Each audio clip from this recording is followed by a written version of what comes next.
They say chips were invented when someone sent back his fried potatoes, complaining the slices were too thick.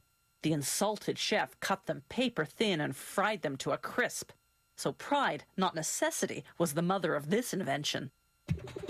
Potato chips have since become the consummate snack food. They have to be made with fresh potatoes, no more than 24 hours old. Otherwise, the chips will have black spots. After a brushing machine removes the dirt, the potatoes travel along a water canal to the peeler. They tumble around and around against the peeler's abrasive rollers until the skins come off. This machine can peel 12,000 pounds of potatoes per hour.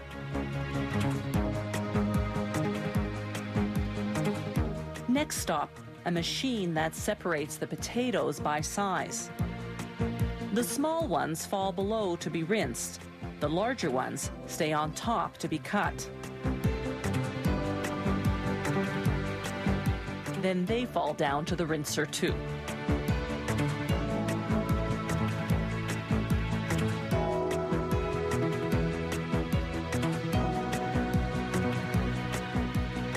Next, the potatoes go through slicers. The slicer's blades are adjustable. They can be set to different thicknesses or to different shapes, to slice ripple chips, for example.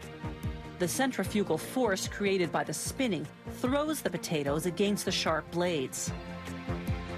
To make regular chips, they cut slices 6/100ths of an inch thick. An average potato will yield about 36 chips. Finally, it's time to wash the potato slices. They spin inside a giant barrel of cold, fresh water for about a minute.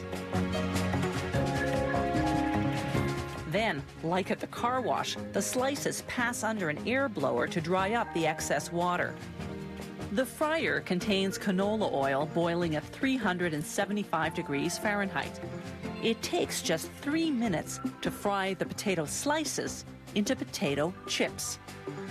As the chips exit the fryer on the conveyor belt, the excess oil drips off. Next, a shower of salt.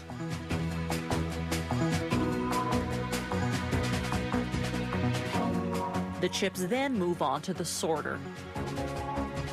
An electronic camera identifies any chips that have brown spots or other defects.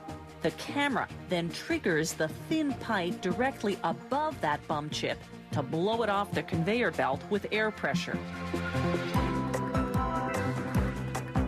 Elsewhere in the factory, they're making another popular snack food, cheesies. They take corn flour and mix it with water.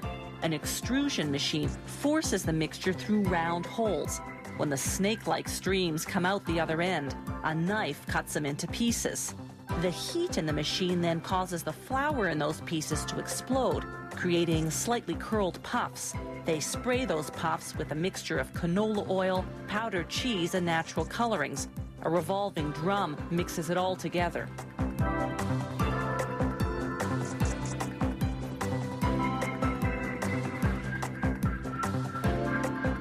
Back in the chips department, they spray the potato chips with powdered seasonings, which simulate flavors such as barbecue or salt and vinegar.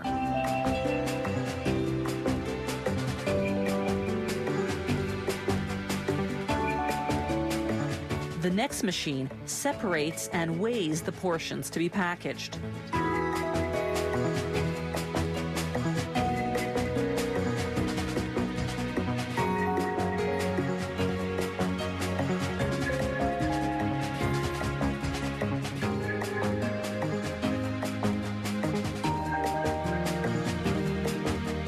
The chips drop into bags that are then heat sealed. It's taken about 15 minutes to go from raw potato to potato chips. A lot longer than it takes to eat them.